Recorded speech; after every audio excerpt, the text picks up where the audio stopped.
historia, si es así. Yo creo que debemos seguir con Friendship, pues si eso es lo que nos convocaba. Y Valdés que va a estar en unos minutos más. Claro. Cuando uno, por ejemplo, bueno, ustedes saben que los escépticos, como les planteé en la conferencia anterior, funcionan en base a evidencia y hecho.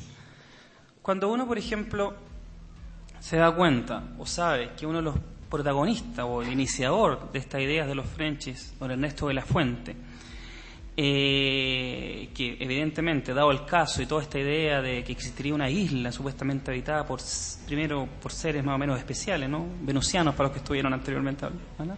O de este corte, de una u otra manera determinaba una visión de una experiencia bastante interesante. Una experiencia interesante en donde este mismo Ernesto de la Fuente, ¿no? Nos dice que después de tener y contar con un cáncer terminal, fue sanado y fue curado justamente en este lugar. Situación que obviamente despierta el interés en la mayoría de las personas que padecen alguna enfermedad de corte catastrófico. Negocio que también se inició después, pero eso Roberto lo explicará mejor. Entonces, ante ese elemento, una de las primeras cosas que podría preguntarse, y de hecho se le preguntó, porque Ernesto de la Fuente fue invitado al Comité de Estudios de Fenómenos Aeroanómalos a dar una conferencia en que iba a contar su experiencia. Si esto era cierto, de que existía un cierto cáncer que había sido curado, por ejemplo, por una sanación más o menos extraña, espiritual o extraterrestre, una de las cosas que se ve en el video, yo no estuve presente en esa conferencia en ese momento, pero sí vi el video, cuando se le pregunta y se le insta a Ernesto de la Fuente a presentar justamente los antecedentes médicos que consignaban un cáncer al pulmón, que él dijo que habían sido, entregados por la Universidad Católica, esos documentos no llegaron. Es decir, la evidencia que podría verificar la supuesta enfermedad de Ernesto de la Fuente nunca la vimos, nunca llegó. No sé si posteriormente algún investigador la logró tener, pero nunca llegó en ese momento.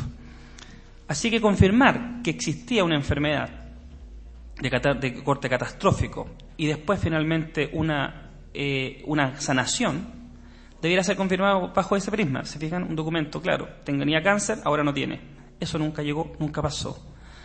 Cuando Roberto y otras personas lo instan a dar más antecedentes y supuestamente, dado que ya se había curado de este supuesto cáncer al pulmón, él comenzó a evidenciar un problema de asma secundario a esta problemática, y de hecho llegó a inhalarse con estas cosas que usan ellos, esos POF. Lo que inmediatamente hace dudar a un escéptico si realmente está sano o se curó de la supuesta enfermedad que tenía.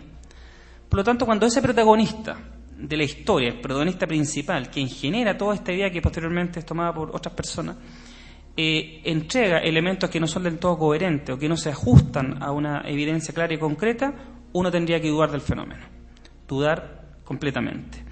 Ahora, con respecto, bueno, yo no conozco a la familia Ortiz, pero sí sé que don Octavio escribió un libro. Yo no sé si los libros se hacen en forma gratuita. Cada vez que alguien escribe algo, espera algo de vuelta. No sé si hay honestidad, y en esto ustedes ayúdenme, no lo conozco. Pero yo sé que no lo pudo hacer en Chile, lo hizo en España. Y si alguien hace una obra, la edita y la imprime, lo más probable es que reciba con eso algún tipo de atribución económica. No sé si esta cosa de no esperar algún fin o algún resultado económico de esto sea tan cierto. Esos son los hechos. Júguenlo ustedes mismos. Pero queda 1 minuto 16. Juegue usted. ¿Cree que hay una intención efectivamente económica de fondo? Mira, en los Friendships, por ejemplo, como bien lo explicaba Roberto, hay dos historias. Está la primera historia, que es la que podríamos decir más original, y la segunda historia, que fue desenmascarada en el programa de Patricio Bañado, fíjate tú, en donde se logró llegar a la casa incluso del supuesto contactado, que no era ningún contactado alienígena, era una persona de carne y hueso. Y quien desenmascaró todo ese fraude fue el señor que tiene que estar acá al lado. Él fue con Patricio Bañado, véanlo en el programa antiguo a desenmascarar esta situación.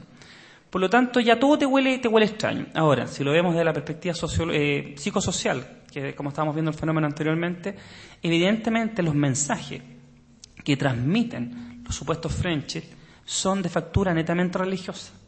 De factura religiosa, New Age y con aires de ocultismo.